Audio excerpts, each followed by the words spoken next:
ખાબકી। અનેક વિસ્તારોમાં વરસાદ વરસ્યો છે ત્યારે ઠેર ઠેર રસ્તાઓ ધોવાયા છે અને ભૂવા પડ્યા હોવાનું પણ સામે આવ્યું છે। ત્યારે આવી જ એક ઘટના ફરી એકવાર સામે આવી છે।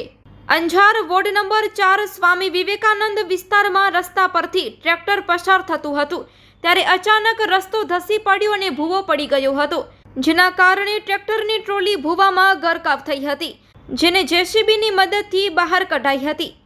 પરંતુ સવાલ એ થાય છે કે જો કોઈ જાનહાનિ થઈ હોત તો જવાબદાર કોણ?